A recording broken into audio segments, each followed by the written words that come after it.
Hello વિદ્યાર્થી મિત્રો, સ્વાગત છે તમારું વિજય નર્સિંગ ક્લાસીસમાં.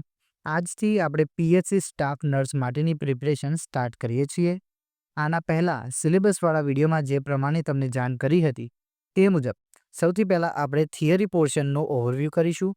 ત્યારબાદ તેના રિલેટેડ એમસીક્યુઝ અને ટેસ્ટ સિરીઝના વિડીયો પણ આપણી ચેનલ અને એપ્લિકેશન પર તમને જોવા મળી જશે.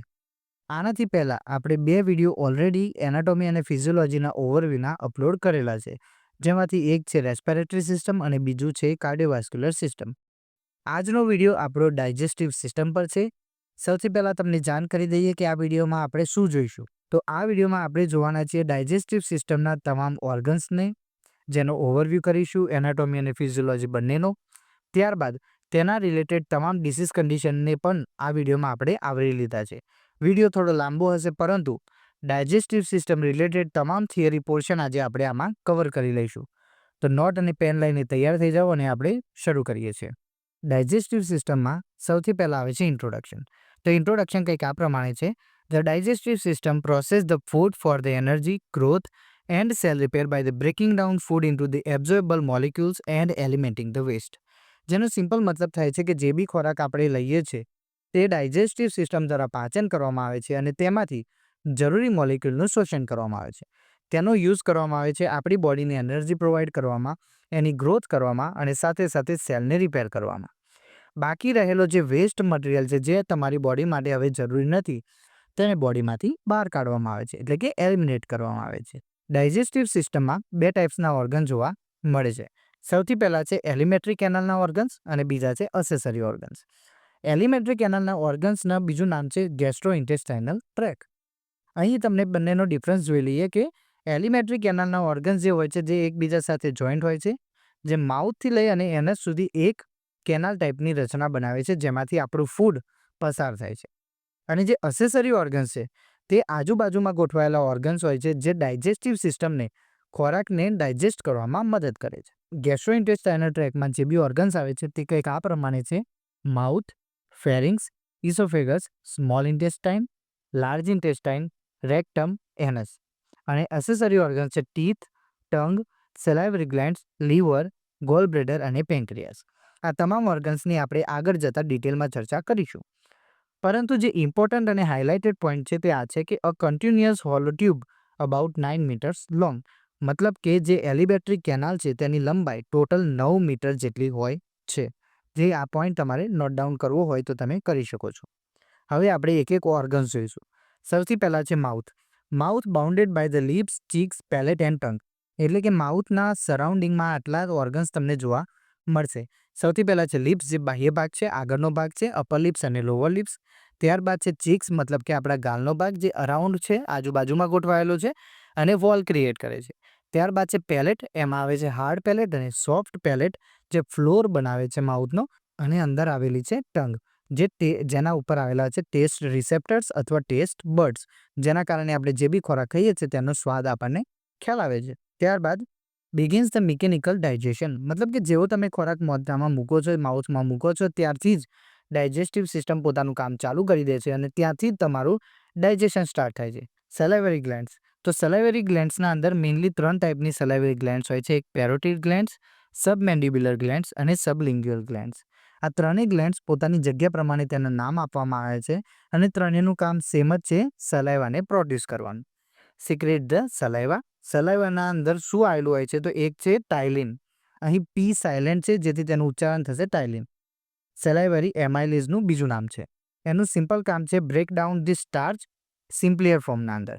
કે જે તમે સ્ટાર્ચ છે, તમને ખબર જ હશે કે સ્ટાર્ચ એ કોમ્પ્લેક્સ ફોર્મ છે કાર્બોહાઈડ્રેટનું, જેનું પચન કરવા માટે તેને સિમ્પલ ફોર્મમાં કન્વર્ટ કરવી પડે. જો ઇમ્પોર્ટન્ટ પોઈન્ટની વાત કરીએ તો આમાં છે first digestive enzyme two act. એનું નામ છે ટાઇલિન, જે મેં તમને ઓલરેડી જાણ કરી દીધી. ચલો આગળ વધીએ. ત્યારબાદ આવે છે ફેરિંગ્સ. ફેરિંગ્સ બીજું કંઈ નથી પણ મસ્ક્યુલર ટ્યુબ છે, જે માઉથ અને ઇસોફેગસને કનેક્ટ કરે છે. એનું ફંક્શન છે સ્વોલો કરવાનું, મતલબ કે ગળવાનું. બરાબર. ત્યારબાદ આવે છે ઇસોફેગસ. ઇસોફેગસ મતલબ આપણી અન્ય નળી, જે 25 સેન્ટીમીટર લોંગ છે અને મસ્ક્યુલર ટ્યુબ હોય છે. એનું કામ છે ફૂડને મૂવ કરવાનું, એટલે કે માઉથથી જે ફૂડ આવે છે તેને સ્ટમક સુધી પહોંચાડવાનું. કઈ રીતે પહોંચાડે છે? તો પેરિસ્ટાલ્સિસ મૂવમેન્ટ દ્વારા. પેરિસ્ટાલ્સિસ મૂવમેન્ટ મતલબ કે ઝિગઝેગ પેટર્નમાં જે મૂવમેન્ટ થાય તેને પેરિસ્ટાલ્સિસ મૂવમેન્ટ તરીકે ઓળખવામાં આવે છે. લોઅર ઇસોફેજિયલ સ્પિન્ચર જોવા મળે છે જે પ્રિવેન્ટ કરે છે રિફ્લક્સને. અહીંયા બે શબ્દ છે, સ્પિન્ચર અને રિફ્લક્સ. સ્પિન્ચરનો મતલબ થાય છે કે મસ્ક્યુલર રિંગ હોય છે જે કામ કરે છે ફૂડ જે તમે ખોરાક લીધો છે તેને પાછું આવતું અટકાવવાનો, જેને આપણે કહીએ છીએ રિફ્લક્સ. આના રિલેટેડ એક ડિસીઝ આવશે જે આપણે આગળ જતાં જોઈશું. ઇસોફેગસ પછી આવે છે સ્ટમક. સ્ટમકનો જો શેપ જોવા જઈએ તો એ જે શેપમાં જોવા મળે છે અને એની કેપેસિટી હોય છે 1.5 લીટરથી લઈને 2 લીટર સુધીની. જો સ્ટમકને ડિવાઇડેશન કરવામાં આવે તો એના 4 પાર્ટ જોવા મળે છે: કાર્ડિયાક, ફંડસ, બોડી અને પાયલોરસ. સ્ટમક ગેસ્ટ્રિક જ્યુસ રિલીઝ કરે છે જે ફૂડને ડાયજેસ્ટ કરવામાં મદદ કરે છે, જેનું અમાઉન્ટ છે 2 થી 3 લીટર પર ડે. અને એના અંદર કયા કયા મટીરિયલ જોવા મળે છે તો HCl જોવા મળે છે, હાઇડ્રોક્લોરિક એસિડ, કે જે માઇક્રોબ્સને કિલ કરવાનું અને એન્ઝાઇમને એક્ટિવેટ કરવાનું કામ કરે છે. ત્યારબાદ પેપ્સિન એ એન્ઝાઇમ છે જે ડાયજેસ્ટ કરે છે પ્રોટીનને. મ્યુકસ જોવા મળે છે જે આજુબાજુની જે વોલ છે, મ્યુકોઝા છે, તેને પ્રોટેક્ટ કરે છે, બરાબર. અને જોવા મળે છે ઇન્સ્ટ્રિક ફેક્ટર જે વિટામિન B12નું એબ્ઝોર્પ્શન કરે છે. જો ઇમ્પોર્ટન્ટ પોઈન્ટની વાત કરીએ તો ચીફ સેલ પેપ્સિનોજન જોવા મળે છે જે પેપ્સિનને રિલીઝ કરે છે, બરાબર. અને છે પરાઇટલ સેલ્સ જે HCl અને ઇન્સ્ટ્રિક ફેક્ટરને રિલીઝ કરશે. સ્ટમક પછી જોવા મળશે સ્મોલ ઇન્ટેસ્ટાઇન. તો સ્મોલ ઇન્ટેસ્ટાઇન 6 મીટર લોંગ જોવા મળે છે અને એને જો ડિવાઇડેશન કરીએ તો ડ્યુઓડેનમ 25 સેન્ટીમીટર, જેજ્યુનમ 2.5 મીટર અને ઇલિયમ 3.5 મીટરનું જોવા મળશે. એના ફંક્શન છે કમ્પ્લીટ ધ ડાયજેશન, મતલબ કે જે આપણું ડાયજેસ્ટ થઈને ફૂડ તે આવ્યું છે તેમાંથી એબ્ઝોર્પ્શન કરવાનું કામ કરે છે. ન્યુટ્રિયન્ટ્સ એબ્ઝોર્પ્શન વાયા વિલાઈ. હવે વિલાઈ શું છે તો વિલાઈ એક હેર લાઇક પ્રોજેક્શન છે જે પ્રોવાઈડ કરે છે પ્રોપર સ્પેસ ફોર એબ્ઝોર્પ્શન, બરાબર. ત્યાર પછી સ્મોલ ઇન્ટેસ્ટાઇનના અંદર જ્યુસીસ પણ જોવા મળે છે. જો ઇમ્પોર્ટન્ટ પોઈન્ટની વાત કરીએ તો small intestine is the site for the complete digestion and maximum absorption, બરાબર. અહીંયા આવીને ડાયજેશન મોસ્ટલી પૂરું થઈ જાય છે અને મહત્તમ સૌથી વધારે એબ્ઝોર્પ્શન સ્મોલ ઇન્ટેસ્ટાઇનમાંથી જોવા મળે છે. સ્મોલ ઇન્ટેસ્ટાઇન બાદ આવે છે લાર્જ ઇન્ટેસ્ટાઇન જે 1.5 મીટર જેટલું લાંબુ છે અને એના પાર્ટ છે સિકમ, જેના અંદર એપેન્ડિક્સ એડ થઈ જાય છે, મતલબ કે જે છેડાનો પાર્ટ છે. ત્યાર પછી છે અસેન્ડિંગ કોલોન, એટલે કે જે ઉપર ચડતો પાર્ટ છે, ટ્રાન્સવર્સ કોલોન, ડિસેન્ડિંગ કોલોન અને સિગ્મોઇડ કોલોન જે એસ શેપનું છે, બરાબર. જેના અંદર રેક્ટમ અને એનસ પણ એડ કરી દઈએ. જેના ફંક્શન છે absorption of the water and electrolyte. જે વધારાનું વોટર છે અને ઇલેક્ટ્રોલાઇટ છે તેનું રીએબ્ઝોર્પ્શન કઈ જગ્યાએ જોવા મળશે? લાર્જ ઇન્ટેસ્ટાઇનમાં જોવા મળશે. હવે આપણે વાત કરીશું અસેસરી ઓર્ગન્સની, જેમાં સૌથી પહેલાં છે લીવર. લીવરની એનાટોમીની વાત કરીએ તો it is a largest gland in human body અને એ લોકેટેડ છે રાઇટ અપર ક્વોડ્રન્ટના અંદર એબ્ડોમેન ઉપર. Divide into the right and left lobes, મતલબ કે જે લીવર છે એના બે લોબ્સ પ્રમાણે ડિવાઇડેશન થાય છે, રાઇટ અને લેફ્ટ. અને કઈ જગ્યાએ જોઈન્ટ હોય છે તો connected to the gall bladder via hepatic duct. જે ઉપર તમને ડક્ટ જોવા મળે છે તેનું નામ છે હિપેટિક ડક્ટ, આ યાદ રાખજો. રિસીવ્ડ બ્લડ ફ્રોમ, એને કઈ જગ્યાએથી બ્લડ મળે છે તો હિપેટિક આર્ટરી અને પોર્ટલ વેઇન. લીવરના અંદર જો એની ફિઝિયોલોજી અથવા ફંક્શનની વાત કરીએ તો સૌથી પહેલું છે પ્રોડ્યુસ ધી બાઇલ, મતલબ કે ઇમલ્સિફાય ધી ફેટ્સ. પછી છે ડિટોક્સિફિકેશન, જે હાર્મફુલ સબસ્ટન્સીસ છે એનું ડિટોક્સ કરશે. પછી છે stores the glycogen and vitamins, તમારી બોડીના અંદર જે ગ્લાયકોજન છે તેને સ્ટોર કરશે અને વિટામિન જેવા કે A, D, E, K અને B12 વગેરેને સ્ટોર કરશે. Convert the ammonia into the urea, મતલબ કે એમોનિયાને યુરિયામાં કન્વર્ટ કરશે જે આગળ જતાં યુરિનેશનમાં બહાર નીકળશે. Synthesise the plasma protein, plasma protein બનાવવાનું કામ કરશે જેમાં આલ્બ્યુમિન અને ક્લોટિંગ ફેક્ટર જોવા મળશે. Regulate the blood glucose level અને breaks down the old RBCs. આ બધા જ કામ લીવરના છે. એ માટે જ આપણા બોડીમાં લીવર મોસ્ટ ઇમ્પોર્ટન્ટ ઓર્ગન બની જાય છે. જો ઇમ્પોર્ટન્ટ પોઈન્ટ આના અંદર છે જે તમે થોડી વાર વિડીયો પોઝ કરીને એકવાર વાંચી શકો છો, જે હું ફટાફટ બોલી જાઉં છું કે bile is a stored in the gall bladder. એ તમને ખબર જ છે કે જે આપણે ઉપર બાઇલની વાત કરી, જે સ્ટોર કઈ જગ્યાએ જાય છે તો ગોલ બ્લેડરમાં. પછી liver produce about 600 to 1000 ml of the bile per day. Vitamin K is essential for the liver's clotting function અને hepatocytes are the functional cell of the liver. આ મોસ્ટ ઇમ્પોર્ટન્ટ પોઈન્ટ તમને જોવા મળે છે. ચલો આગળ વધીએ. Goal bladder. ગોલ બ્લેડર શું છે તેની એનાટોમી જોઈએ તો પિયર શેપ્ડ સેક લાઇક ઓર્ગન. પિયર શેપ જે એનો હશે અને સેક લાઇક મતલબ કે અંદરથી ખાલી કોથળી જેવું ઓર્ગન છે, located under the right lobe of the liver. Right lobe of the liver છે તેના નીચે તમને જોવા મળશે. Connect to the common bile duct via cystic duct.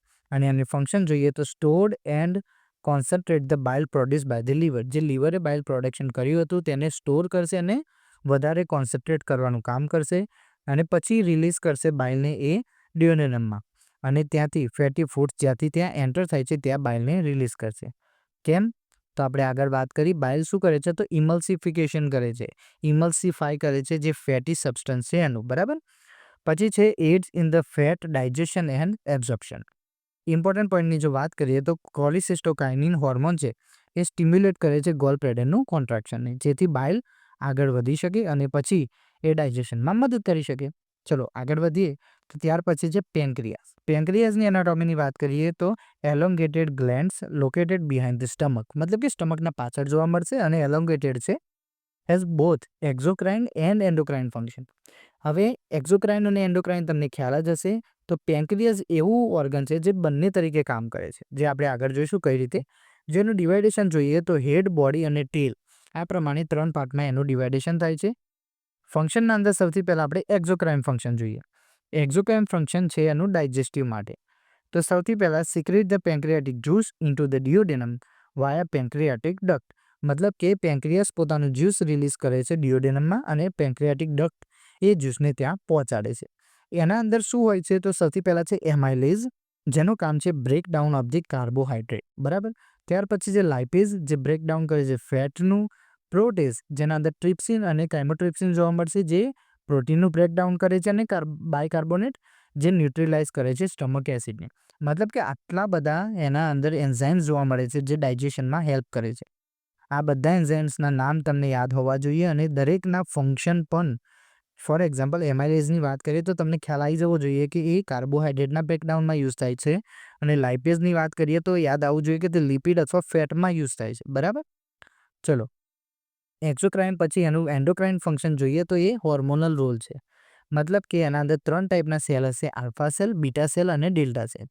Alpha cell કામ કરે છે સિક્રેટ ધ ગ્લુકાગોન, ગ્લુકાગોનનું સિક્રેશન કરે છે જેનાથી બ્લડ ગ્લુકોઝ રાઇઝ થાય છે. બીટા સેલ શું કરે છે તો ઇન્સ્યુલિન રિલીઝ કરે છે જેનાથી બ્લડ ગ્લુકોઝ લોઅર થાય છે, ઓછો થાય છે. અને પછી ડેલ્ટા સેલ આવે છે જે સ્ટોમેટેટિન રિલીઝ કરે છે, ઇન્હિબિટ કરે છે બંનેને, ગ્લુકાગોન અને ઇન્સ્યુલિનને ઇન્હિબિટ કરવા માટે કામ કરે છે. એટલે કે આ પ્રમાણે એન્ડોક્રાઇન અને એક્ઝોક્રાઇન બંને તરીકે પેન્ક્રિયાસ કામ કરશે. જો ઇમ્પોર્ટન્ટ પોઈન્ટની વાત કરીએ તો main enzyme produce for the digestion. જે રીતે આપણે વાત કરી લીધી, પેન્ક્રિયાસના અંદરથી જેટલા બી એન્ઝાઇમ યુઝ થાય છે એ દરેક એન્ઝાઇમ આપણા બોડીના તમામ ન્યુટ્રિયન્ટ્સને ડાયજેસ્ટ કરવામાં યુઝ થાય છે. બરાબર. પેન્ક્રિયાટાઇટિસ ઇઝ ઇન્ફ્લામેશન ઓફ ધ પેન્ક્રિયાસ, એ આપણે આગળ જોવાના છે. બરાબર. એટલે કે પેન્ક્રિયાસનું જે ઇન્ફ્લામેશન થઈ જાય છે કોઈ પણ કારણોસર, તે એનું ડિસીઝ છે જેનું નામ છે pancreatitis. Insulin deficiency causes the diabetes mellitus. એ બધાને ખબર છે કે જો ઇન્સ્યુલિન તમારી બોડીમાં ઓછું રિલીઝ થતું હોય તો શું થશે તો ગ્લુકોઝ લેવલ રાઇઝ થઈ જશે, જેને આપણે ડાયાબિટીસ કહીએ છીએ. ચલો પેન્ક્રિયાસ પછી આપણે જેટલા પણ ડાયજેશનની પ્રોસેસ છે લોકેશન પ્રમાણે એ એકવાર નજર મારી લઈએ. તો સૌથી પહેલાં આવે છે ઇન્જેશન. ઇન્જેશનનો મતલબ થાય માઉથમાં તમે જે ખોરાક મૂકો છો તેને ઇન્જેશનની પ્રોસેસ કહેવાય, જેનું લોકેશન છે માઉથ. બરાબર. મોઢાના અંદર ચ્યુઇંગની પ્રોસેસ થશે, પછી એના અંદર સલાઇવા એડ થશે, એ દરેક વસ્તુઓ તમને જોવા મળશે ઇન્જેશનમાં. ત્યાર પછી છે પ્રોપલ્શન. તો પ્રોપલ્શન કઈ જગ્યાએ જોવા મળશે તો ફેરિંક્સથી લઈ અને ઇસોફેગસ સુધી. પછી છે મિકેનિકલ ડાયજેશન, જે માઉથ અને સ્ટમકમાં જોવા મળશે. માઉથમાં ચાઈને તમે જે કટ કરો છો તે, અને સ્ટમકમાં ચ્યુરિંગ થશે, જે આપણે વલોવાની પ્રોસેસ આપણે સમજીએ છીએ તે HCl જ્યુસીસ તેમાં મિક્સ થશે ને એ બધું જે આવે છે એ પ્રોસેસને મિકેનિકલ ડાયજેશનમાં આપણે એડ કરીશું. પછી છે કેમિકલ ડાયજેશન, જે માઉથ, સ્ટમક અને સ્મોલ ઇન્ટેસ્ટાઇનમાં જોવા મળશે. કેમિકલ ડાયજેશન મતલબ એન્ઝાઇમ જે એડ થાય છે અને એનું પછી નાના નાના મટીરિયલ્સમાં ડિવાઇડેશન થાય છે, તેને આપણે કેમિકલ ડાયજેશન કહીશું. પછી છે એબ્ઝોર્પ્શન, મોસ્ટલી સ્મોલ ઇન્ટેસ્ટાઇનમાં જોવા મળશે. અને પછી છે ડિફેકેશન, મતલબ કે બહાર કાઢવું, જે આપણું રેક્ટમ અને એનસ કરે છે. બરાબર. પછી છે ડાયગ્નોસ્ટિક ટેસ્ટ. તો હવે આપણે આના પછી જે આપણે આગળ જોઈશું તે છે ડિસીઝીસ. પરંતુ ડિસીઝને ડાયગ્નોઝ કરવા માટે કંઈક અમુક ટેસ્ટ આવતા હોય છે. તો આના અંદર આપણે સૌથી પહેલાં કોમનલી બધા ટેસ્ટની વાત કરી લઈશું, ત્યારબાદ આપણે ડિસીઝમાં જઈશું. તો ટેસ્ટના અંદર સૌથી પહેલાં આવે છે એન્ડોસ્કોપી, જેનું નામ તમને બધાએ સાંભળ્યું હશે. એન્ડોસ્કોપીનો મતલબ થશે visualise the upper GI. GI મતલબ કે ગેસ્ટ્રો ઇન્ટેસ્ટાઇનલ ટ્રેક. અપર જે જીઆઈ છે તેનું વિઝ્યુલાઇઝેશન એટલે જોવા માટે યુઝ થશે. પછી આવે છે કોલોનોસ્કોપી, જે કોલોનના અંદર એ જ પ્રમાણે યુઝ થશે લોઅર જીઆઈમાં જે રીતે એન્ડોસ્કોપી થાય છે. પછી છે યુએસજી, બરાબર છે, અલ્ટ્રાસાઉન્ડ સોનોગ્રાફી એબ્ડોમેન માટે, જે છે ગોલ્ડસ્ટોન અને એસઆઈટી જેવા ડિસીઝ માટે યુઝ થશે. પછી છે LFT, most important liver function test. જે લોકો વધારે પડતું ડ્રિંક કરતા એ લોકોને એલએફટી કરાવવું જરૂરી છે. પછી જે સિરમ એમાઇલેઝ અને લાઇપેઝ, જે પેન્ક્રિયાટાઇટિસ માટે યુઝ થાય છે. અને પછી છે એક્સરે, તો કોઈ પરફોરેશન થઈ ગયું અથવા ઓબ્સ્ટ્રક્શન જોવા મળતું હોય તો તમે એક્સરેનો યુઝ કરી શકો છો. આ કોમન ડાયગ્નોસ્ટિક ટેસ્ટ છે, બરાબર. અહીં આપણા વિડીયોનો ફર્સ્ટ પોઈન્ટ એનાટોમી અને ફિઝિયોલોજી આપણે પૂરો કરીએ છીએ. વિડીયો થોડો સ્પીડમાં હશે કેમ કે આ ઓવરવ્યૂ વિડીયો છે. ડિટેલ વિડીયો જો આપણે જોવા જઈએ તો આપણી એક્ઝામ આવી જાય છતાં પણ આપણે થિયરી પૂરી ના કરી શકીએ. અને આ બધી જ વસ્તુઓ તમે ઓલરેડી સ્ટડી કરેલી છે, તમે જોડે જોડે તૈયારી પણ કરો છો તો તમને ખ્યાલ જ હશે. પરંતુ આ જો ઉપર તમારી થોડી ધૂળ પડી હોય તે ખંખેરવા માટે આપણે ઓવરવ્યૂ રાખ્યો છે, બરાબર. હવે આપણે એક એક કરીને તમામ ડિસીઝ જે ડાયજેસ્ટિવ સિસ્ટમના છે તે જોઈશું, જેનાથી તમારી ડાયજેસ્ટિવ સિસ્ટમનું એમએસએન અને એનાટોમી અને ફિઝિયોલોજી બંને એક જોડે ક્લિયર થઈ જાય. સૌથી પહેલો આપણો ડિસીઝ આવે છે ગેસ્ટ્રો ઇસોફેજિયલ રિફ્લક્સ ડિસીઝ, જેને GERD કહે છે. મોસ્ટ ઇમ્પોર્ટન્ટ ડિસીઝ, જેનું જો આપણે ઇન્ટ્રોડક્શન જોઈએ તો back flow of the stomach content into the oesophagus due to weak lower oesophageal sphincter. Oesophageal સ્પિન્ચરની જ્યારે વાત આવી હતી ત્યારે જ મેં કીધું હતું કે આના રિલેટેડ ડિસીઝ આવશે, જે આપણો છે GERD. એનો સિમ્પલ મતલબ થાય છે તમારા સ્ટમકમાં જે સ્ટમક કન્ટેન્ટ છે તેનો બેકફ્લો થવું, પાછું આવવું. તેને આપણે સિમ્પલ ભાષામાં જે આપણે ખાટા ઓડકાર આવે છે તે એનો સાઇન હોઈ શકે છે, બરાબર. એના કોઝિસ જોઈએ તો તે છે obesity, pregnancy, smoking, alcohol, hiatus hernia. Hernia તમને ખબર જ હશે કે વધારાનું જે પ્રોટ્રુઝન હોય તેને આપણે હર્નિયા કહીએ છીએ. અલગ અલગ ટાઈપના ઘણા બધા હર્નિયા આવતા હોય છે. પછી છે ઓવર ઇટિંગ અને સ્પાઇસી ફૂડ. આ એના કોઝ હોઈ શકે છે. જો સિમ્ટમ્સ અને સાઇનની વાત કરીએ તો તે છે હાર્ટબર્ન એટલે કે એસિડિટી. પછી છે રીગર્ચિટેશન, ચેસ્ટ ડિસ્કમ્ફર્ટ જોવા મળશે. અને જોડે જોડે ક્રોનિક કફ અને સમટાઇમ્સ સોર થ્રોટ પણ જોવા મળી શકે છે. GERDનું જો મેનેજમેન્ટ જોઈએ તો તેમાં એન્ટાસિડ્સ યુઝ થાય છે, મતલબ કે એસિડિટી માટેની જે મેડિસિન છે તે. સાથે સાથે H2 બ્લોકર્સ, પ્રોટોન પંપ ઇન્હિબિટર, આ બધી મેડિસિન છે ફાર્મેકોલોજીકલ મેનેજમેન્ટ માટેની. અને સાથે સાથે લાઇફસ્ટાઇલ મોડિફિકેશનનું પણ ધ્યાન રાખવામાં આવે છે, જેમાં આવે છે વેઇટ લોસ અને અવોઇડેશન ઓફ ધી સ્પાઇસી ફૂડ્સ. હવે એઝ અ નર્સિંગ મેનેજમેન્ટના અંદર જોઈએ તો elevated head of the bed, મતલબ કે જે કોઈને રીગર્જિટેશન જેવું જોવા મળતું હોય તેનો બેડ પાછળથી એલિવેટ કરવામાં આવે છે, જેથી રિફ્લક્સ ના થાય. પછી જે સ્મોલ ફ્રીક્વન્ટ મીલ્સ, મતલબ કે એક જોડે ઘણું બધું ખાવા કરતાં થોડા થોડા પોર્શનમાં મીલ્સ લેવામાં આવે છે. Avoid lying down after meal, એટલે કે ખાઈને તરત સૂઈ જવું અવોઇડ કરવાનું.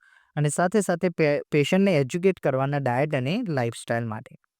ત્યાર પછીનો જે ડિસીઝ છે તે છે પેપ્ટિક અલ્સર ડિસીઝ, PUD. આ શોર્ટ ફોર્મ અને ફૂલ ફોર્મ તમને યાદ હોવા જોઈએ. તો પેપ્ટિક અલ્સરની જો વાત કરીએ તો તે છે mucosal erosion of the stomach or duodenum due to the acid pepsin imbalance. આ શું છે? તો જે આપણું સ્ટમક છે, સ્ટમકની વોલના અંદર જો કોઈ કારણોસર તમને એરોઝન જોવા મળે છે, એટલે કે અલ્સર જોવા મળે છે, તો તેને કહેવાય છે પેપ્ટિક અલ્સર. એનું મોસ્ટલી કારણ હોય છે એસિડ પેપ્સિનનું ઇમ્બેલેન્સ, મતલબ કે HClના અંદર જો વધારો જોવા મળે તો. એના કોઝ કયા કયા હોઈ શકે છે? તો સૌથી મોસ્ટ કોમન કોઝ છે pyloric infection, H pyloric infection. પછી સમટાઇમ્સ NSAID, મતલબ કે નોન સ્ટીરોઇડલ એન્ટી ઇન્ફ્લામેટરી ડ્રગ્સનો ઓવરયુઝ, આલ્કોહોલ, સ્મોકિંગ અને સ્ટ્રેસ, બરાબર. સાઇન એન્ડ સિમ્ટમની વાત કરીએ તો બર્નિંગ, એપિગેસ્ટ્રિક પેઇન જોવા મળશે. પછી નોઝિયા અને વોમિટિંગ. પછી જે હિમેટેમેસિસ, મેલેના અને વેટ લોસ જોવા મળશે. ત્યારબાદ આવે છે એનું મેનેજમેન્ટ. તો મેનેજમેન્ટ સેમ છે, એન્ટાસિડ્સ, PPI એટલે કે ઓમેપ્રાઝોલ એન્ટાસિડ્સ આપવામાં આવે છે. પછી એન્ટીબાયોટિક્સ, જે મોસ્ટલી H પાયલોરી ઇન્ફેક્શનને ઓછું કરવા માટે આપવામાં આવે છે. પછી જે avoid spicy and acidic food. Nursing મેનેજમેન્ટની વાત કરીએ તો મોનિટરિંગ ઓફ ધ બ્લીડિંગ, મતલબ કે સ્ટૂલના અંદર જો બ્લીડિંગ થતું હોય તો તે તમારે મોનિટર કરવાનું થશે. સાથે સાથે તેના વાઇટલ્સ મોનિટરિંગ કરવાનું હોય છે. પછી જો NPO ઇફ સિવિયર, NPOનો મતલબ જો તમને ના ખ્યાલ હોય તો NPOનો મતલબ થાય નીલ બાય માઉથ, જે જો વધારે સિવિયર તમને જોવા મળે તો પછી તેને ખોરાક થોડા સમય માટે બંધ કરવામાં આવે છે, બરાબર. પછી છે બ્લેન્ડ ઓર સોફ્ટ ડાયટ આપવાની છે. Educate about the medication adherence and avoid irritants. તમારી બોડીને ઇરિટેટ કરે તેવું ફૂડ નથી લેવાનું અને સાથે સાથે તેમને ડાયટ માટે એજ્યુકેટ કરવાના છે. ત્યારબાદ છે એપેન્ડિસાઇટિસ, જેને તમે એપેન્ડિક્સ તરીકે ઓળખો છો. તો એ છે inflammation of the vermi form of the appendix. મતલબ કે જે આપણે વાત કરી હતી કોલોનના અંદર એપેન્ડિક્સના પાર્ટની, એ પાર્ટના ઉપર જો સોજો જોવા મળે તો તેને કહેવામાં આવે છે એપેન્ડિસાઇટિસ, જેના કારણે સિવિયર પેઇન જોવા મળે છે. એના કોઝ હોઈ શકે છે ફિકલ ઇન્ફેક્શન, પછી ઇન્ફેક્શન, લિમ્ફોઇડ હાઇપરપ્લેઝિયા, બરાબર. આ એના કોઝ હોઈ શકે છે. અને એના સાઇન એન્ડ સિમ્ટમની વાત કરીએ તો pain at the McBurney's point. હવે એમસી બર્નિસ જે પોઈન્ટ છે તે યુઝ થાય છે એપેન્ડિસાઇડને લોકેટ કરવા માટે, બરાબર. અને RLQનો મતલબ થાય છે રાઇટ લોઅર ક્વોડ્રન્ટ. જે આપણે એબ્ડોમિનલ ક્વોડ્રન્ટ છે તેમાં રાઇટ લોઅર ક્વોડ્રન્ટનો મતલબ થાય RLQ. પછી છે ફીવર, નોઝિયા, વોમિટિંગ અને રીબાઉન્ડ ટેન્ડરનેસ, બરાબર. અહીં જે ઇમ્પોર્ટન્ટ પોઈન્ટ હશે એનું આપણે વધારે ડિસ્કશન કરીશું અને જે તમને ખ્યાલ હશે, ફોર એક્ઝામ્પલ નોઝિયા, વોમિટિંગ, ફીવર, આ બધી વસ્તુઓ આપણે થોડી જલ્દી લઈ લઈશું. એપેન્ડિસાઇટિસના મેનેજમેન્ટની વાત કરીએ તો ફર્સ્ટ છે એપેન્ડેક્ટોમી, મતલબ કે રિમૂવલ ઓફ ધી એપેન્ડિસ. અને એન્ટીબાયોટિક્સ આપવામાં આવે છે પ્રી અને પોસ્ટ ઓપરેટિવ, મતલબ કે ઓપરેશનના પહેલાં અને પછી. જો નર્સિંગ મેનેજમેન્ટની વાત કરીએ તો એનપીઓ સ્ટેટસ, જે મેં તમને સમજાવી દીધું છે. પછી જે pain management, monitoring vital signs and perforation, post operative care, wound care, early ambulation, બરાબર. આ બધી જ વસ્તુઓ નર્સિંગ મેનેજમેન્ટના અંદર આવે છે. Post operative care, pre operative care, તે તમામ આપણા અંડરમાં આવે છે, જે સૌને ખ્યાલ હોવો જોઈએ. ચલો, એપેન્ડિસાઇટિસ પછી છે હિપેટાઇટિસ. હવે હિપેટાઇટિસ મતલબ સિમ્પલ લીવર ઉપર સોજો. તો inflammation of the liver, mostly વાયરલના કારણે આ વધારે પડતું જોવા મળે છે. કોઝિસ છે વાયરસ ABCDE. આ વાયરસના ટાઈપ્સ છે, અલગ અલગ ટાઈપ્સના વાયરસ હોય છે જે હિપેટાઇટિસ કોઝ કરે છે. સાથે સાથે આલ્કોહોલ, ડ્રગ્સ અને ઓટોઇમ્યુન એટલે કે આપણી જ બોડી આપણા જ ઓર્ગન્સને હાર્મ કરતી હોય, બરાબર. પછી એના સાઇન એન્ડ સિમ્ટમ્સની વાત કરીએ તો જોન્ડિસ, ફટીગ, નોઝિયા, ડાર્ક યુરિન અને પેલ સ્ટૂલ જોવા મળે. જો આમાંથી કોઈ સિમ્ટમ્સ જોવા મળતા હોય તો હિપેટાઇટિસ હોઈ શકે છે. હિપેટાઇટિસના મેનેજમેન્ટની વાત કરીએ તો એન્ટીવાયરલ મેડિસિન્સ આપવામાં આવે છે ફોર B અને C. વાયરસ B ટાઈપનો વાયરસ હોય, હિપેટાઇટિસ B અને હિપેટાઇટિસ C, તો એના માટે. પછી રેસ્ટ, હાઈ કેલરી અને હાઈ પ્રોટીન ડાયટ આપવામાં આવે છે. અને અવોઇડ હિપેટોટોક્સિક ડ્રગ, એવી ડ્રગ્સ કે જે લીવરને નુકસાન કરતી હોય તેવી ડ્રગ્સ અવોઇડ કરવામાં આવે છે. નર્સિંગ મેનેજમેન્ટની વાત કરીએ તો monitor the liver function test LFT, educate about the transmission of the and hygiene, nutritional support આપવામાં આવે છે. ને રેસ્ટ પ્રમોશન, એટલે કે એ લોકોને રેસ્ટ માટે આપણે વધારે પ્રમોટ કરવાના છે. ત્યાર પછી આવે છે cirrhosis of liver. Mostly alcoholic લોકોમાં વધારે જોવા મળે. Chronic progressive liver fibrosis causing the impaired function, મતલબ કે જે આપણું લીવર છે તેનો ફંક્શનની ઇમ્પેરમેન્ટ થઈ જાય. કોઝ કયા છે તો આલ્કોહોલ, જે મેં તમને કહી દીધું. સાથે સાથે હિપેટાઇટિસ B અને C. Non alcoholic fatty liver. Non alcoholic fatty liver શું છે તો લીવરની આજુબાજુમાં ફેટ ડિપોઝિશન જોવા મળે. સાઇન એન્ડ સિમ્ટમની વાત કરીએ તો એસાઇટિસ જોવા મળી જશે, જોન્ડિસ હોય, પછી વેરસિસ બ્લીડિંગ હોય, પછી હિપેટિક એન્સેફેલોપેથી. આ બધા જ સાઇન એન્ડ સિમ્ટમ જોવા મળશે. મેનેજમેન્ટની જો વાત કરીએ તો શોર્ટ રિસ્ટ્રિક્શન ડાયટ આપવામાં આવે છે, ડાયરેટિક્સ આપવામાં આવે છે, પછી વિટામિન્સ અને લેક્ટુલોઝ આપવામાં આવે છે. અને સાથે સાથે પેરાસિન્થેસિસ, એટલે કે જો એસાઇટિસ સિવિયર હોય તો પેરાસિન્થેસિસનો યુઝ કરવામાં આવે છે. નર્સિંગ મેનેજમેન્ટની વાત કરીએ તો એસાઇટિસનું મોનિટર કરવામાં આવે છે, એડિમાનું મોનિટર કરવામાં આવે છે, ડેલી વેઇટ ચેક કરવામાં આવે છે, IO ચાર્ટ એટલે કે ઇનપુટ આઉટપુટ ચાર્ટ મેન્ટેન કરવામાં આવે છે. અને આલ્કોહોલ એબ્સ્ટિન્સ વિશે એજ્યુકેટ કરવામાં આવે છે, એટલે કે આલ્કોહોલ છોડવા માટે એજ્યુકેટ કરવામાં આવે છે. અને ઇન્ફેક્શન પ્રિવેશન કરવામાં આવે છે. ત્યારબાદ આવે છે ગોલ બ્લેડર સ્ટોન્સ, બરાબર. એનું સિમ્પલ નામ ઉપરથી જ ખબર પડી જશે કે ગોલ બ્લેડરના અંદર સ્ટોન ફોર્મેશન થશે. એના કોઝ હોઈ શકે છે ઓબેસિટી, ફિમેલને અંદર વધારે જોવા મળે છે, હાઈ ફેટ ડાયટ જોવા મળતું હોય, અને એજ 40 ઉપર હોય તો તેને ઇઝીલી ગોલ બ્લેડરનો સ્ટોન જોવા મળી શકે. ત્યાં શું જોવા મળશે તો RUQ પેઇન જોવા મળશે, મતલબ કે રાઇટ અપર ક્વોડ્રન્ટ જે પ્લેસ છે ગોલ બ્લેડરનું ત્યાં પેઇન જોવા મળશે. સાથે સાથે નોઝિયા, વોમિટિંગ જોવા મળશે, જોન્ડિસ જોવા મળશે. If duct is obstructed. બરાબર. એના મેનેજમેન્ટની વાત કરીએ તો કોલેસિસ્ટોક્ટોમી મતલબ કે રિમૂવલ ઓફ ધી ગોલબ્લેડર, પછી પેઇન મેનેજમેન્ટ કરવામાં આવે છે અને લો ફેટ ડાયટ આપવામાં આવે છે. કેમ કે મોસ્ટલી આના અંદર જે સ્ટોન્સ ક્રિએટ થતા હોય છે તે ફેટના કારણે થતા હોય છે, જેના કારણે લો ફેટ ડાયટ તરત જ સ્ટાર્ટ કરી દેવામાં આવતું હોય છે. નર્સિંગ મેનેજમેન્ટની વાત કરીએ તો પ્રી અને post operative care, pain relief measures અને education of the diet modification. બરાબર. ત્યારબાદ છે પેન્ક્રિયાટાઇટિસ, જે મેં તમને પહેલાં જ કીધું હતું કે આપણે આગળ જોઈશું. પેન્ક્રિયાઝનું ઇન્ફ્લામેશન ઓફ ધ પેન્ક્રિયાઝ, એક્યુટ અથવા ક્રોનિક. એક્યુટ મતલબ શોર્ટ ટર્મ, ક્રોનિક મતલબ લોંગ ટર્મ. કોઝિસની વાત કરીએ તો ગોલ સ્ટોન્સના કારણે થઈ શકે છે. આલ્કોહોલ એબ્યુઝ એટલે કે વધારે પડતો આલ્કોહોલ હોય તો થઈ શકે છે. ટ્રોમા, કોઈ ઇન્જરી અથવા ઇન્ફેક્શન, આ એના કારણ હોઈ શકે છે. સાઇન સિમ્ટમની વાત કરીએ તો સિવિયર એપિગેસ્ટ્રિક પેઇન જોવા મળે છે, જે રેડિયેટ થાય છે બેક. મતલબ કે પહેલાં જે એપિગેસ્ટ્રિક એરિયા છે તે પેઇન જોવા મળશે, જે ધીરે ધીરે બેક સાઇડ રેડિયેટ થશે, મતલબ કે જગ્યા એની બદલાશે. ત્યાર પછી નોઝિયા વોમિટિંગ જોવા મળશે, એબ્ડોમિનલ ટેન્ડરનેસ જોવા મળશે અને ફીવર. મેનેજમેન્ટની વાત કરીએ તો તેના અંદર NPO, બરાબર છે, નીર બાય માઉથ, પછી IV ફ્લુઇડ્સ, એનાલ્જેસિક્સ આપવામાં આવે છે અને એન્ઝાઇમ સપ્લિમેન્ટ આપવામાં આવે છે જો ક્રોનિક હોય તો. હવે જો તમે થોડું કોમન સેન્સ લગાવશો તો તમને ખ્યાલ આવશે કે એન્ઝાઇમ સપ્લિમેન્ટ કેમ આપવામાં આવે છે. તો આપણે આગળ ચર્ચા કરી હતી કે પેન્ક્રિયાઝના અંદરથી જે જ્યુસ પ્રોડ્યુસ થાય છે તેમાં એવા એન્ઝાઇમ છે જે આપણા ફૂડને ઇઝીલી ડાયજેસ્ટ કરે છે. જો એ જ કામ નથી કરતો તો ડાયજેશન ઇમ્પેર્ડ થઈ જશે, અને એ ઇમ્પેર્ડ ના થાય એટલા માટે આપણે બહારથી એન્ઝાઇમ સપ્લિમેન્ટ આપવા પડે. નર્સિંગ મેનેજમેન્ટની વાત કરીએ તો pain management, monitor vital science of the shock, nutritional support આપવામાં આવે છે પોસ્ટ એક્યુટ સ્ટેજ માટે, અને એજ્યુકેટ કરવામાં આવે છે અવોઇડ આલ્કોહોલ માટે. બરાબર. ચલો આગળ વધીએ. પછી છે ગેસ્ટ્રોએન્ટરાઇટિસ. ગેસ્ટ્રોએન્ટરાઇટિસનો સિમ્પલ મતલબ છે inflammation of the stomach and intestine causing the diarrhoea and vomiting. બરાબર. જે આપણું સ્ટમક છે અને ઇન્ટેસ્ટાઇનનો પાર્ટ છે ત્યાં ઇન્ફ્લામેશન થશે, જેના કારણે ડાયરિયા અને વોમિટિંગ જોવા મળશે. કોઝિસની વાત કરીએ તો વાયરલ, મોસ્ટલી વાયરલ હોય છે, જેમાં રોટા વાયરસ અને નોરોવાયરસ. એટલા માટે આપણે નાના બાળકોને રોટા વાયરસની વેક્સિન આપવામાં આવે છે. બરાબર. પછી જે બેક્ટેરિયલ ઇન્ફેક્શન, જેમાં ઇકોલાઈ બેક્ટેરિયા અને સાલ્મોનેલા બેક્ટેરિયા જોવા મળે છે. પછી ફૂડ પોઈઝનિંગના કારણે પણ થઈ શકે છે. સાઇન એન્ડ સિમ્ટમની વાત કરીએ તો ડાયરિયા, વોમિટિંગ, એબ્ડોમિનલ ક્રેમ્પ્સ અને ફીવર. મેનેજમેન્ટના અંદર આવશે ORS, પછી આવે છે એન્ટીમેટિક ડ્રગ્સ, જે વોમિટિંગ પ્રિવેન્ટ કરે છે, અને antibiotics if bacterial infection present. જો બેક્ટેરિયલ ઇન્ફેક્શન હોય તો એન્ટીબાયોટિક્સ આપવામાં આવે છે.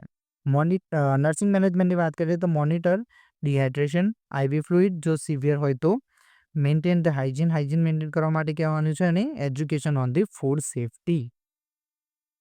ત્યારબાદ છે મોસ્ટ કોમન ડિઝીઝ, જેને કોન્સ્ટિપેશન તરીકે આપણે ઓળખીએ છીએ.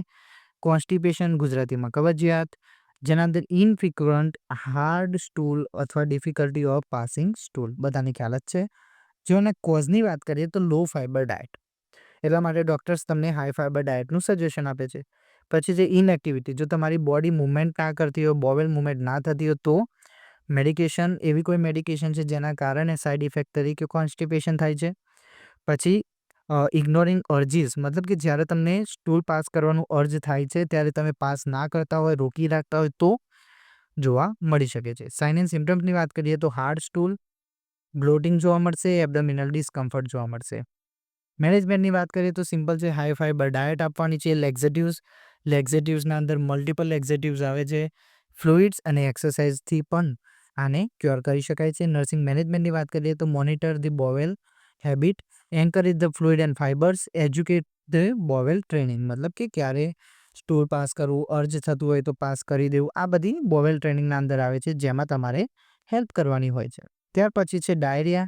તો ડાયરિયાની વાત કરીએ તો increase the frequency of watery stool, watery સ્ટૂલની ફ્રીક્વન્સીના અંદર વધારો જોવા મળશે. જો કોઝની વાત કરીએ તો ઇન્ફેક્શન, ફૂડ પોઈઝનિંગ, મેડિકેશન અને માલ એબ્ઝોર્પ્શન. માલ એબ્ઝોર્પ્શન મતલબ જો એબ્ઝોર્પ્શન પાણીનું ઓછું થતું હોય લાર્જ ઇન્ટેસ્ટાઇનમાં તો ડાયરિયા જોવા મળશે. સાઇન એન્ડ સિમ્ટમ છે વોટરી સ્ટૂલ, ડિહાઇડ્રેશન સાઇન, કેમ કે આપણા બોડીમાંથી વધારે પડતું પાણી બહાર નીકળી જશે તો ડિહાઇડ્રેશન જોવા મળશે, અને એબ્ડોમિનલ ક્રેમ્પ. મેનેજમેન્ટની વાત કરીએ તો ORS, એન્ટીમાઇક્રોબિયલ્સ આપવામાં આવે છે જો માઇક્રોબેક્ટેરિયા પ્રેઝન્ટ હોય તો, અને IV ફ્લુઇડ જો સિવિયર હોય તો. નર્સિંગ મેનેજમેન્ટની વાત કરીએ તો ઇન્ટેક આઉટપુટ ચાર્ટ મેન્ટેન કરવાનો છે, સ્કિન કેર કરવામાં એ લોકોને ધ્યાન કરવાનું છે અને એજ્યુકેટથી હાઇજીન અને સેફ વોટર માટે. ડાયરેક્ટ પછી આવે છે IBD, ulcerative colitis and Crohn's disease. આ એક ઇમ્પોર્ટન્ટ ડિસીઝ છે, chronic inflammation of the bowel, જેના અંદર કોલોન, રેક્ટમ અને ક્રોન્સ ડિસીઝ એટલે કે કોઈ બી જીઆઈ પાર્ટના અંદર. કોઝિસ ઓટોઇમ્યુન ડિસીઝ અને જીનેટિક છે. ઓટોઇમ્યુન મતલબ પોતાની બોડી, બરાબર છે, અને જીનેટિક મતલબ તમારી ફેમિલીમાંથી ઉતરી આવ્યું હોય તો. સાઇન એન્ડ સિમ્પટમની વાત કરીએ તો બ્લડી ડાયરિયા, મતલબ કે ડાયરિયાના અંદર બ્લડ જોવા મળશે, abdominal pain, weight loss, anaemia વગેરે હોઈ શકે છે. મેનેજમેન્ટની વાત કરીએ તો મેનેજમેન્ટમાં આવે છે સ્ટીરોઇડ્સ, ઇમ્યુનોસપ્રેશન ડ્રગ્સ અને સર્જરી જો સિવિયર હોય તો. નર્સિંગ મેનેજમેન્ટ ઇમ્યુનોસપ્રેશનની વાત કરીએ તો ઇમ્યુનોસપ્રેશન એટલા માટે આપવાની છે જો ઓટો ઇમ્યુન ડિસીઝ હોય તો. નર્સિંગ મેનેજમેન્ટમાં આવશે monitoring the stool vitals, nutritional supports, emotional support, educate on the medication complication. બરાબર. ત્યારબાદ આવે છે હેમરોઇડ્સ, જેને આપણે પાઇલ્સ કહીએ છીએ. તો એ શું છે? તો સ્વોલન ડાયલેટેડ વેઇન્સ છે રેક્ટમ અને એનસની આજુબાજુ, જેના કોઝ છે કોન્સ્ટિપેશન, પ્રેગ્નન્સી, પ્રોલોંગ સ્ટેન્ડિંગ. જો લાંબા સમય સુધી કોઈની જોબ એવી હોય કે ઊભું રહેવું પડતું હોય તો તેને થઈ શકે છે. સાઇન એન્ડ સિમ્પટમની વાત કરીએ તો રેક્ટલ બ્લીડિંગ, પેઇન, ઇચિંગ અને પ્રોલેપ્સ જોવા મળશે જો સિવિયર હશે તો. હેમરોઇડ્સના મેનેજમેન્ટની વાત કરીએ તો સીટ્સ બાથ. સીટ્સ બાથ શું છે? તો લ્યુકવોર્મ વોટર કરીને ટબના અંદર પાણી આપી એના અંદર ડેટોલ અથવા કોઈ બીજું ડિસઇન્ફેક્ટન્ટ નાખી અને સીટ્સ બાથ આપવામાં આવે છે. ટોપિકલ ઓઇન્ટમેન્ટનો યુઝ કરવામાં આવે છે અને જો જરૂર હોય તો સર્જરી. નર્સિંગ મેનેજમેન્ટની વાત કરીએ તો pain relief, educate on the fibre intake, prevent the constipation. ત્યાર પછી છે પેરિટોનાઇટિસ, મતલબ કે inflammation of the peritoneum, mostly પરફોરેશનના કારણે જોવા મળશે. કોઝિસ એપેન્ડિસાઇટિસનું જો રપ્ચર થઈ ગયું હોય તો, પછી પરફોરેટ ધ અલ્સર, અલ્સર પરફોરેશન થઈ ગયું હોય અને એબડોમિનલ ઇન્જરી. સાઇન એન્ડ સિમ્પટમની વાત કરીએ તો સિવિયર એબડોમિનલ પેઇન, પછી છે ગાર્ડિંગ, રિજિડિટી, ફીવર, નોઝિયા અને વોમિટિંગ. એનું મેનેજમેન્ટ છે IV antibiotics, surgery, fluids, electrolyte. Nursing મેનેજમેન્ટના the monitor vitals, NPO, pain management, pre અને પોસ્ટ ઓપરેટિવ કેર. અહીં આપણા જેટલા પણ ઇમ્પોર્ટન્ટ ડિસીઝ છે તે પૂરા થાય છે. તેના અંદર તમે જો ધ્યાન આપ્યું હોય તો મોસ્ટલી જે મેનેજમેન્ટ છે તે કોમન છે. અમુક ઇમ્પોર્ટન્ટ પોઈન્ટ હોય એ તમારે ખાસ યાદ રાખવાના હોય છે. ફોર એક્ઝામ્પલ આપણે વાત કરી હતી તો એપેન્ડિસાઇટિસનું જે લોકેશન છે એ લોકેશન માટેનું નામ તમને યાદ હોવું જોઈએ, એ કયા ક્વોડ્રન્ટમાં આવે છે તે ખ્યાલ હોવો જોઈએ. પછી એપેન્ડિસાઇટિસ વખતે કયા ક્વોડ્રન્ટમાં પેઇન થાય છે, પેન્ક્રિએટાઇટિસમાં કયા ક્વોડ્રન્ટમાં પેઇન થાય છે, આ બધા ઇમ્પોર્ટન્ટ પોઈન્ટ છે. એક્ઝામમાં કોમન પોઈન્ટ ના પૂછાય, એક્ઝામમાં પૂછાય યુનિક. બરાબર છે, ઇમ્પોર્ટન્ટ પોઈન્ટ્સ, તો તમારે એ ખાસ ધ્યાનમાં રાખવાના છે. હવે આપણે જેટલા પણ ડિસીઝ જોયા અને સાથે સાથે આપણી એનાટોમી અને ફિઝિયોલોજી જોઈ, તો એ બંનેને મિક્સ કરીને કોમનલી 20 ક્વેશ્ચન આપણે કાઢ્યા છે, જેનાથી તમને એક રિવિઝન થઈ જશે, સમરી આવી જશે અને તમામ વસ્તુ આના અંદર ઇન્ક્લુડ થઈ જશે. હવે આપણે એક એક કરીને 20 ક્વેશ્ચન જોઈશું, સાથે સાથે તમારે જવાબ પણ આપતું રહેવાનું છે. કોમેન્ટ સેક્શનમાં તમે જવાબ આપી શકો છો અથવા તમારા નોટ્સના અંદર પણ તમે જવાબ લખી શકો છો. આના અંદર આપણે MCQ સોલ્વ નહીં કરીએ, એ સોલ્વ કરવા માટે આપણે અલગથી સિરીઝ લાવવાના છીએ. અહીં આપણે જસ્ટ રિવિઝન કરીશું. તો the longest part of the digestive tract, તો એના ઓપ્શન છે oesophagus, small intestine, stomach, large intestine. મને ખ્યાલ છે ત્યાં સુધી મોસ્ટલી બધાનો સાચો જવાબ હશે સ્મોલ ઇન્ટેસ્ટાઇન. સેકન્ડ છે આપણો question enzyme that digest protein in the stomach. આ પાર્ટ મેં તમને આગળ હાઇલાઇટ ઓલરેડી કરાયો છે. જવાબ કયો આવશે? ઓપ્શન છે લાઇપેઝ, પેપ્સિન, એમાઇલેઝ અને માલ્ટેઝ. તો જવાબ આવશે પેપ્સિન. બીજા 3 ઓપ્શનના પણ તમને ખ્યાલ હોવા જોઈએ કે ફંક્શન શું છે. બરાબર. ત્યાર પછી ત્રીજો ક્વેશ્ચન છે ઓર્ગન રિસ્પોન્સિબલ ફોર બાઇલ પ્રોડક્શન. અહીં મોટાભાગના સ્ટુડન્ટો ભૂલ કરતા હોય છે. ઓપ્શન છે લીવર, સ્ટમક, પેન્ક્રિયાઝ અને ગોલબ્લેડર. મોટાભાગના સ્ટુડન્ટ્સ કે જેને ડાયજેસ્ટિવ સિસ્ટમ જોઈ નથી કે અથવા એને એટલું બધું ધ્યાન નથી આપ્યું તો એ જવાબ લખશે ગોલબ્લેડર. પરંતુ જવાબ શું આવે છે? લીવર. કેમ? તો ગોલબ્લેડર સ્ટોર કરે છે અને લીવર પ્રોડક્શન કરે છે. ચોથું છે appendicitis pain is felt in which region? LUQ, RLQ, LLQ, RUQ. આ શું છે? બધાને ખ્યાલ હોવો જોઈએ. Left upper quadrant, right lower quadrant, left lower quadrant અને રાઇટ અપર ક્વોડ્રન્ટ. આ એબડોમિનલના ઇમેજિનરી પોર્શન છે. તો જવાબ આવશે રાઇટ લોઅર ક્વોડ્રન્ટ. આ પણ મેં તમને કીધું હતું કે તમારે યાદ રાખવાનું છે. 5મો ક્વેશ્ચન છે which disease is commonly caused by Helicobacter pylori, H pylori, બરાબર. Hepatitis, peptic ulcer, GERD, cirrhosis. Simple છે પેપ્ટિક અલ્સર, બરાબર. ચલો નેક્સ્ટ છે ફંક્શન ઓફ બાઇલ ઇઝ. તો ફર્સ્ટ આવશે એ ઓપ્શન છે ડાયજેસ્ટ કાર્બોહાઈડ્રેટ, બી છે ઇમલ્સિફાય ફેટ, ડાયજેસ્ટ પ્રોટીન અને એબ્ઝોર્બ ગ્લુકોઝ. જ્યારે ચાલતું હતું ત્યારે મેં કીધું હતું એનો જવાબ આવશે ઇમલ્સિફાય ફેટ, બરાબર. પછી છે હિમેટિમેસિસનો મતલબ શું થાય? સોરી, આ સમજાવવાનું રહી ગયું હતું. હિમેટિમેસિસનો અંદર ઓપ્શન છે blood in stool, vomiting blood, blood in urine, nose bleeding. તો સિમ્પલ છે વોમિટિંગ ઇન બ્લડ, મતલબ કે વોમિટિંગ બ્લડ. પછી 8મો છે MC Burney's point tenderness is diagnostic for. આ બધાને ખ્યાલ હોવો જોઈએ કેમ કે મેં 2 વાર આની વાત કરી, 2 વાર ચર્ચા કરી આપણે. હિપેટાઇટિસ, એપેન્ડિસાઇટિસ, GERD અથવા કેલ્યુથિયાસિસ. તો એના અંદર આવશે એપેન્ડિસાઇટિસ કેમ કે MC બર્નીસ પોઈન્ટનું નામ જ એપેન્ડિસાઇટિસ માટે આપેલું છે. પછી છે 9મો question common cause of the cirrhosis, pancreatitis, alcohol abuse, cholelithiasis અને કોન્સ્ટિપેશન. તો એમાં સિમ્પલ છે જવાબ આલ્કોહોલ અબ્યુઝ. 10મો ક્વેશ્ચન છે cholelithiasis mean gall stones, kidney stones, bladder stone, pancreas stone, બરાબર. ગોલ સ્ટોન્સ આનો જવાબ આવશે જે આપણે આગળ જોઈ લીધું છે ઓલરેડી. 11મો ક્વેશ્ચન છે ગેસ્ટ્રોએન્ટરાઇટિસ કોને ઇફેક્ટ કરે છે? તો સ્ટમક અને લીવરને, લીવર અને પેન્ક્રિયાઝને, સ્ટમક અને ઇન્ટેસ્ટાઇનને કે લંગ્સને? નામ ઉપરથી છે ગેસ્ટ્રોએન્ટરાઇટિસ, ગેસ્ટ્રિક અને ઇન્ટેસ્ટાઇન એટલે કે સ્ટમક અને ઇન્ટેસ્ટાઇન. 12મો ક્વેશ્ચન છે common symptoms of haemorrhoids, bloody diarrhoea, rectal bleeding, abdominal distension અને વોમિટિંગ. તો રેક્ટલ બ્લીડિંગ જોવા મળશે.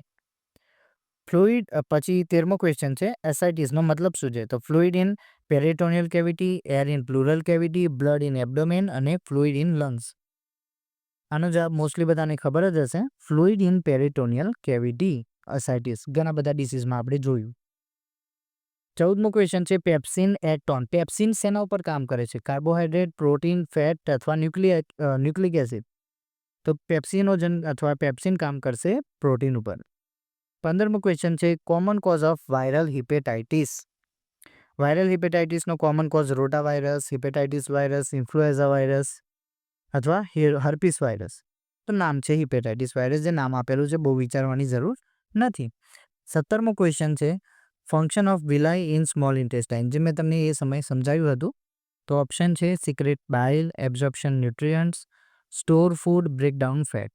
સિમ્પલ છે, એ પ્રોવાઈડ કરે છે એબ્ઝોર્પ્શન ઓફ ધી ન્યુટ્રિયન્ટ્સ. 18મો ક્વેશ્ચન છે ORS is primarily used to treat. શેના અંદર ORS ટ્રીટમેન્ટ તરીકે યુઝ થાય છે? હિપેટાઇટિસ, એસાઇટિસ, ડિહાઇડ્રેશન અથવા હિમેટેમેસિસ. તો એના અંદર ઓપ્શન સી ડિહાઇડ્રેશન, બરાબર. જેને ડિહાઇડ્રેશન હોય તેને તમે ORS આપી શકો છો. 19મો ક્વેશ્ચન છે પેરિટોનાઇટિસ શું છે? તો inflammation of liver, inflammation of peritoneum, inflammation of pancreas અથવા ઇન્ફ્લામેશન ઓફ ગોલ બ્લેડર. નામ ઉપરથી જ ખબર પડે છે કે ઇન્ફ્લામેશન ઓફ પેરિટોનિયમ. અને લાસ્ટ ક્વેશ્ચન છે Crohn's disease is primarily affect on liver, colon, any part of GI tract અને સ્ટમક ઓનલી. આનો આન્સર છે any part of GI tract, બરાબર. આપણા 20 ક્વેશ્ચન હતા જે દરેક પોઈન્ટને કવર કરી લે છે. અહીં આપણું ડાયજેસ્ટિવ સિસ્ટમનું, એનાટોમી અને ફિઝિયોલોજીનું ઓવરવ્યૂ અને સાથે સાથે ડિઝીઝનો ઓવરવ્યૂ પૂરો થાય છે.